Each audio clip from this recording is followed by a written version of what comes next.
Hey, welcome back to Mr. B's math class. Today we're looking at 11.1, determining probability using diagrams and tables. So our student outcomes for today are I can determine the sample space of a probability experiment, I can represent the sample space in the form of a tree diagram, and I can express the probability of an event as a fraction, decimal, and percent. So there's a few of them there, but they'll make pretty good sense right away here. So let's take a look at a few key terms. So probability.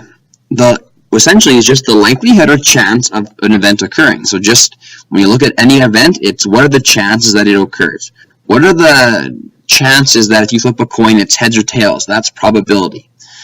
Sample space, right here. All of the possible outcomes of a probability experiment. So again, all the possible things that could happen. So if you flip a coin, all the possible things that happen, you're going to get heads or tails. So that's the sample space, just telling us what's going to happen from it.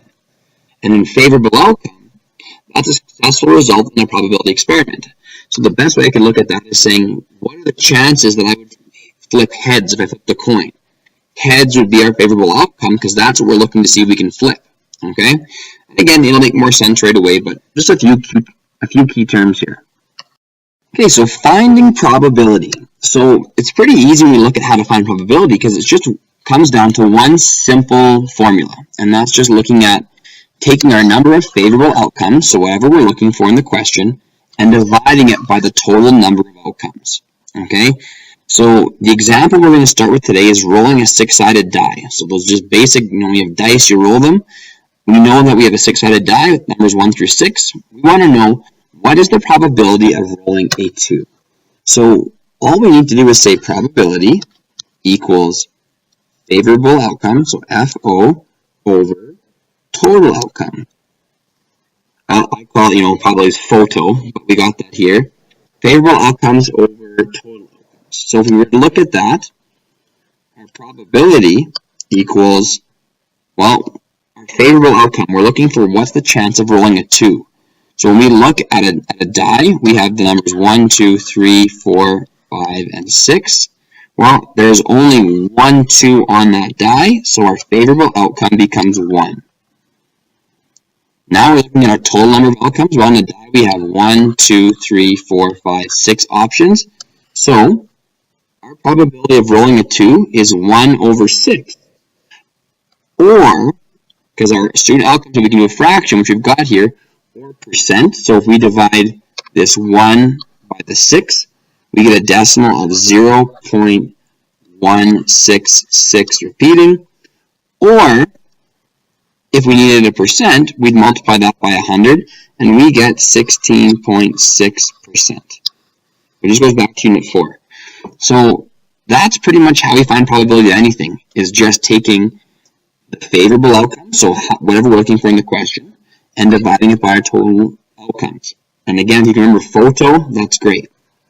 Now let's take a look at some sample space for tree diagrams. Okay, so if we're looking at now creating a tree diagram, which is the other way to do probability, the first way was the formula, the second way we're looking at is tree diagram. So this question says a spinner, which is this thing right here, is if you imagine that there's a dial here that spins around, that will spin around here, we can figure out what it's going to land on. So it says it's divided into 3 equal parts. The spinner is spun twice. Draw a tree diagram for the sample space for both spins. So now we have a problem because now we've got more than one spin, which is a little bit different than the dice one. So if we look here, step 1, it says list the sample space for spin 1. So if we were to spin this around one time, what are the possible outcomes we could have for that arrow landing on? Well, if we look at it, that arrow might land on A, it might land on B, or it might land on C if it spins around once.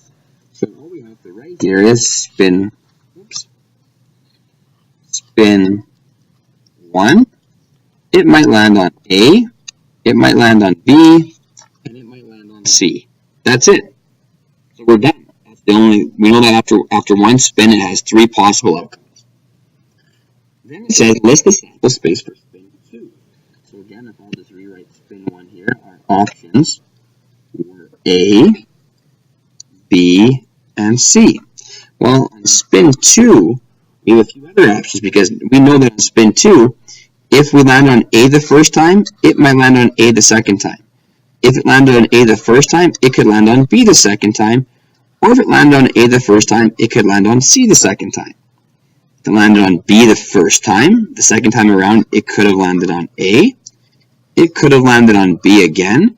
And it could have landed on C. And then again, if we spun a C the first time, it might land on A the second time, B the second time, or C the second time. So we know we have a lot more outcomes now because of the ability of the second spin. The last step we've got is to list all the possible outcomes you're going to look at on the next page here. So if we look at all the possible outcomes, all we're taking a look at is really writing down if it was on spin 1 and then spin 2.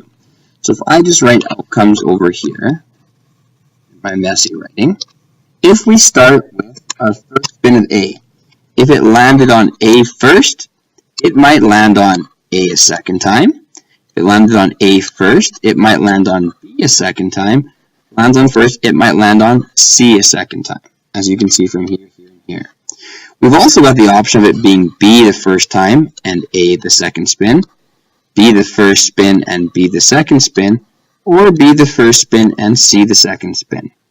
Then when we look at C, it might be C the first spin and A on the second spin, C on the first spin and B on the second spin, or C on the first spin and C on the second spin, as you can see from each of these. So if you look at this, how many total outcomes do we have? Well, we got 1, 2, 3, 4, 5, 6, 7, 8, 9. So the first question I ask you then is, what's the probability of spinning an A then a B? Well, we know in probability it equals our favorable outcome over our total outcomes. So if we were to look at this, probability equals, well, our favorable outcome is just exactly what the question is asking for. So it is asking for an A followed by a B. So if we look at our outcome sheet, we have got an A followed by a B right here. And there is no other A followed by B's. So that means that our favorable outcome is just 1 because there are no other A than B's. Okay, it has to be in that exact order. So then it's over our total outcomes, which is 1, 2, 3, 4, 5, 6, 7, 8, 9. So it's 1 over 9. Now, like before, we need to get this in decimal form and percent. So top divided by the bottom, the numerator divided by the denominator, 1 divided by 9 gives us 0.11 or 0.11, which, if we times that by 100 to get a percent, we get 11%. Now the second question here, what's the probability of getting the same letter on both spins? So once again, probability is our favorable outcome over our total outcomes. So the same letter on both spins. Well, if we look through this, AA here, that's the same letter. AB is not, AC is not, BA is not. BB is the same letter. BC is not, CA is not, CB, but CC is. So if we were to look at that, our favorable outcome is 1, 2, 3. So we have 3 possible options there. And our total outcome, as we know, is 9. So 3 over 9. Which, if we divide our numerator and denominator together, we get 0.33, which converts to a percent of 33%. So really, with this lesson, as long as you can remember this formula here, you're laughing. So probability is photo. Favorable outcome divided by total outcomes, you're going to be just fine on the assignment. So that's it for today, and we'll talk in class.